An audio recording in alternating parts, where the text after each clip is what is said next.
जय गुरु जी। संगत जी बात है सन 2003 की, जब एक आंटी जिनको गुरुजी महाराज ने चुना एक संगत के बेटे के लिए, और संगत जी शादी होनी थी आंटी की 2003 में, जो हुई 2 अप्रैल के महीने में, 20 अप्रैल 2003 में।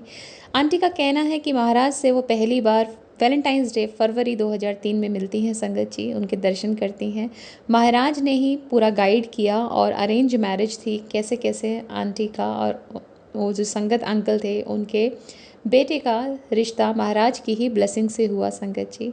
उनके जो फादर इन लॉ थे 1996 में गुरुजी महाराज से जुड़े हुए थे, बहुत ही स्पिरिचुअल थे, बहुत तरह तरह से कई बार महाराज ने उनका कल्याण किया।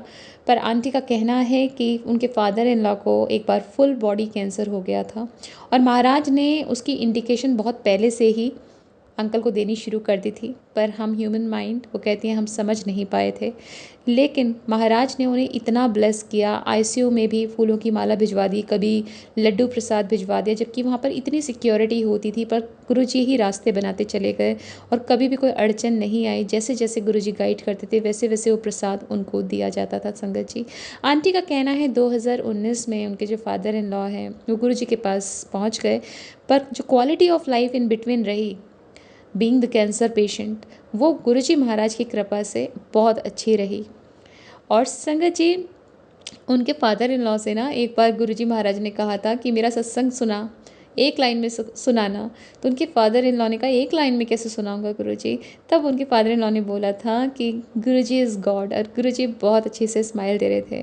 गुरुजी जब भी संगत को कुछ कहा करते तो उनका मानना बहुत ज़रूरी होता। उनके फादर इन लॉ से गुरुजी ने कहा मोबाइल और चावलों से दूर रहना। उनके फादर इन लॉ ने कभी भी फिर मोबाइल टच नहीं किया और चावल नहीं खाए संगत जी। तो हमेशा ना गुरु जी को मानते हैं, अच्छी बात है, गुरु जी की माननी भी चाहिए। जो भी उन्होंने अनमोल वचन दिए हैं उन सब का हमें पालन करना चाहिए संगत जी। जय गुरु जी, शुक्राना गुरु जी।